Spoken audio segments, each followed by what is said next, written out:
e as respostas também objetivas e práticas.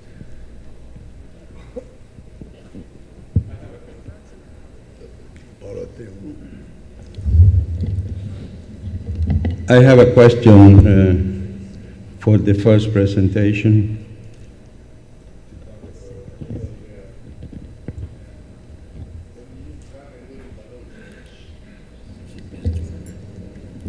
When you use drug-eluting balloons, do you have long-term results? Because the action of the drug can be expected to be short. And is this action durable, or you have an increase in restenosis after 2 or 3 months?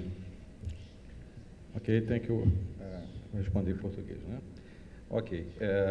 O balão impregnado com paclitaxel, na verdade, o primeiro estudo, como nós mostramos, foi o estudo de Leipzig, que mostrou uma série de 109 membros tratados, e o que ele evidencia, na verdade, é que a taxa de restenose aos 3 meses, restenose maior que 50%, ela chega a diminuir 61% com a utilização do balão com droga, quando comparado com o balão convencional. Porém, como nós colocamos, é um estudo muito recente e eu acredito que nós todos devemos, com o passar dos anos, adquirir nossa própria experiência. Porém, da mesma forma hoje que nós temos vários pacientes tratados com balão convencional por aí, né, com uma perviedade maior, nós já temos uma série pequena, uma série inicial, mas com também resultados muito animadores com balão impregnado. Você perguntou, Paródia? Nós temos alguma experiência com uso de prostaglandina em pacientes com tromboangiite, algumas vasculites, como esclerodermia também, e geralmente pequenas lesões e também trash foot. O que a dúvida que a gente tem no tratamento é que a gente faz em torno de 4 semanas de tratamento. O paciente acaba ficando internado ou faz como day clinic esse tipo de tratamento. Muitas vezes a gente vê o resultado imediatamente. 48, 72 horas já vê uma diferença grande em relação ao quadro isquêmico da extremidade. Outras vezes não. E fica sempre a dúvida se a gente mantém as 4 semanas, se você, que funciona muitas vezes, você faz as 4 semanas e melhora posteriormente.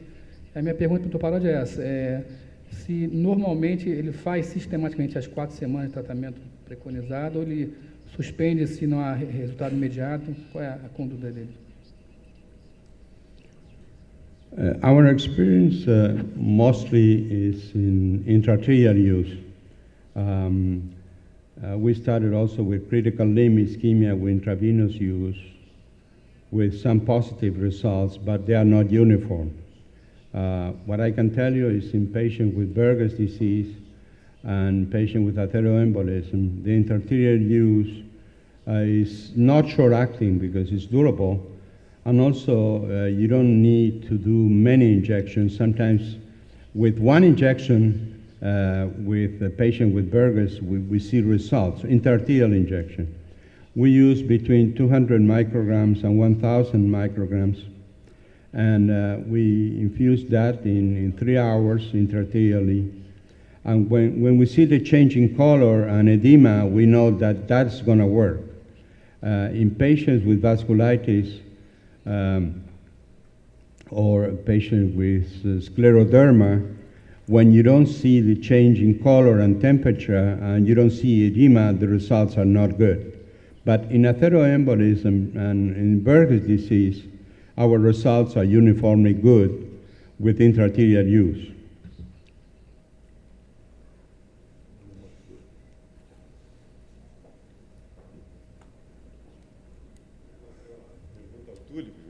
Nós temos trabalho experimental em suínos que estudou essa droga em stents, nos porquinhos, no modelo experimental de fibrodisplasia.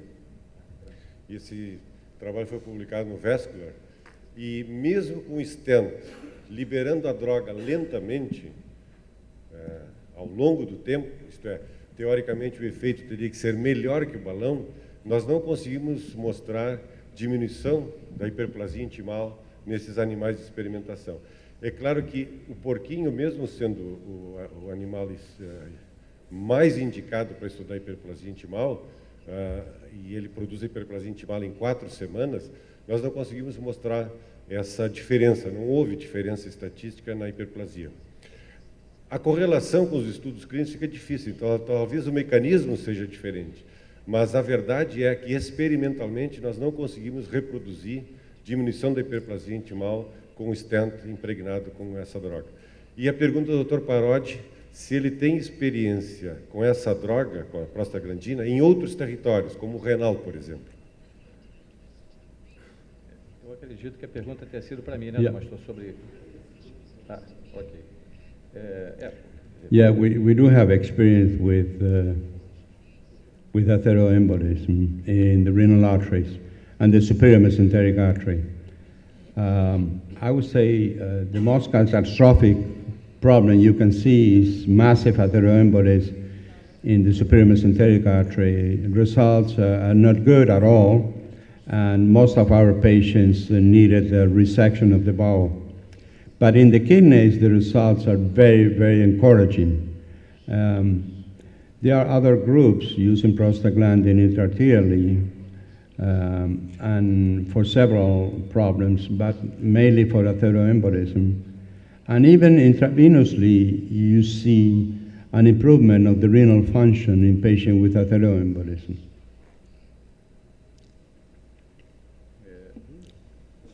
Concordo com você, pastor. Eu acho que a gente precisa ainda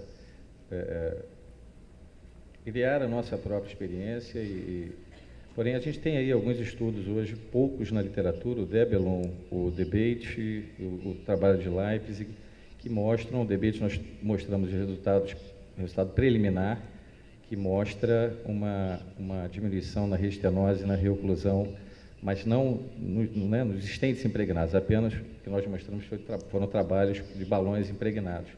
Mas eu concordo com você, eu acho que a gente tem que aguardar mais trabalhos randomizados, prospectivos, para que possamos usar com mais segurança os balões impregnados.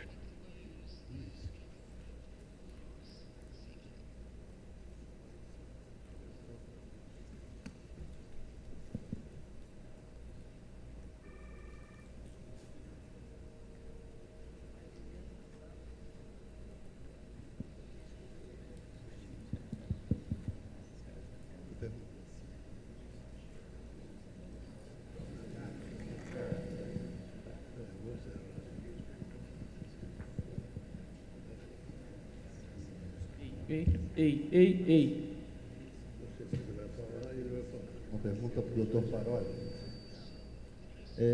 A gente tem utilizado a prostaglandina muitas vezes em casos, não especificamente tromboangiite ou ateroembolismo, mas pacientes que têm falha na revascularização ou a proposta de revascularização é muito ruim. A gente fica um pouco angustiado pela demora no tratamento, que às vezes é 3 a 4 semanas pelo menos. E a experiência do senhor nos casos de tromboangiite e ateroembolismo, poderia permitir extrapolar, talvez, esse tratamento para o tratamento intraarterial com alguma vantagem, já que a resposta parece ser tão boa, nessas, talvez, 4 doses que o senhor tem usado, intraarterial, e a gente observa também que a dose que o senhor usa é muito acima da dose preconizada para a dose endovenosa, que é de 60 a 80 microgramas dia. O senhor usa de 100 a 1000 microgramas. Existiria alguma superioridade teórica, talvez, na utilização intraarterial nesses casos que eu citei?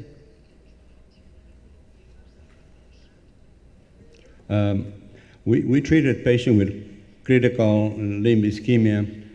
The results are not uniformly good. I think you need to select those patients, but the results, as I said before, in atheroembolism and Berger's disease are uniformly good. And also you see the results very, very rapidly. You don't need to wait 4 weeks over the intravenous use. You have to also be careful with the intraarterial injection. You can have local complications. That's why we use a 3 French or 4 French small sheath, antegrade, and we put a small catheter in the popliteal artery. The superficial femoral is open. And in Jackson Memorial, we were using very, very high doses. We had a lot of patients with critical limb ischemia, and we reached 1,500 micrograms per injection. And that's a very high dose. If you give that intravenously, the patient's going to have a lot of complications.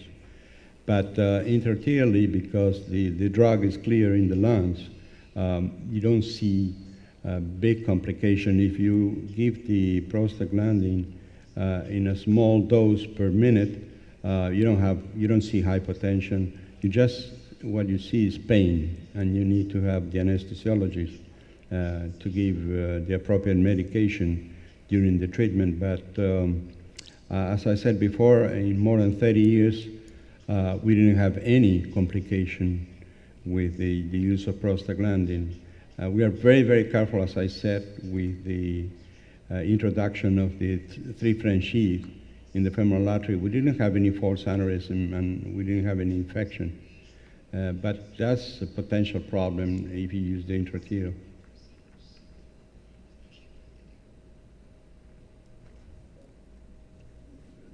Talvez em complementação. Paulo, se identifica porque está sendo gravado, por favor. Paulo Matos, do Rio de Janeiro. Talvez em complementação ao que o Dr. Parodi nos informa, eu gostaria de perguntar a ele o seguinte. Nessas cirurgias de revascularização, seja direta ou por via endovascular, a permanência do arteriosparmo no período pós-operatório muitas vezes é prolongada. Viria ele indicação para se complementar com a prostaglandina o pós-operatório dessas cirurgias, no sentido de reduzir o arteriosparmo das colaterais?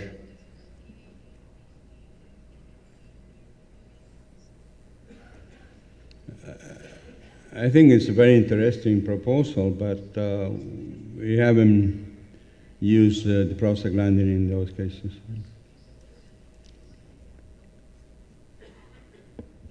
Nós temos mais 5 minutos para entregar a sala, então, se tiver mais alguma pergunta...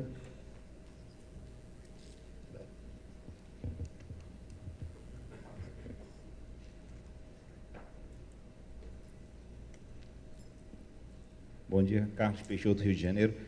Acho que o Dr. Felipe Murano teve tempo de responder uma coisa que eu acho que é muito importante. Felipe, no caso de oclusão de artérias de membro inferior, você recomenda sempre fazer por via endoluminal ou fazer por via subintimal? Essa é a primeira questão. E há algum momento em que você, para com a endovascular, indica a cirurgia? Bom, quanto a transluminal versus subintimal, a opção primária é fazer transluminal. Só fazer subintimal quando não é possível a transluminal. Com relação ali, eu estava tentando dar o segmento do que seria o raciocínio no insucesso do tratamento endovascular, e com certeza o que eu ia falar no segundo passo ali era que a cirurgia deve ser sempre considerada. Ela é uma opção boa, com resultados excelentes. E sempre que a gente tem a falha de tratamento, a segunda opção é sempre a gente pensar em cirurgia. Então, nós vamos fazer as considerações finais dos vai passar a palavra para fazer as considerações e encerrar a sessão. O grande problema da revascularização de isquemia crítica de membro inferior, na nossa opinião, e nós temos um movimento muito grande lá no Hospital da Lagoa, e nos últimos 3 ou 4 anos nós fizemos mais de 400 revascularização. O grande problema do paciente que nos chega é, primeiro, as lesões são em vários níveis, não é só em um nível. Então, você tem que tratar, na maioria das vezes, níveis sequenciais.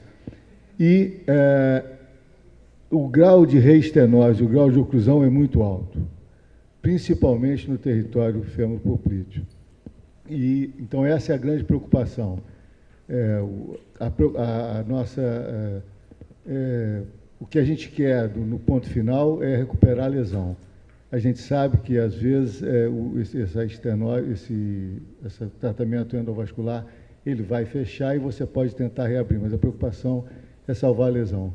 nós também temos como orientação não tentar ir endovascular se a lesão é muito extensa no território femopoplíteo e quando os dois níveis de lesões são muito extensos, a gente faz a cirurgia aberta.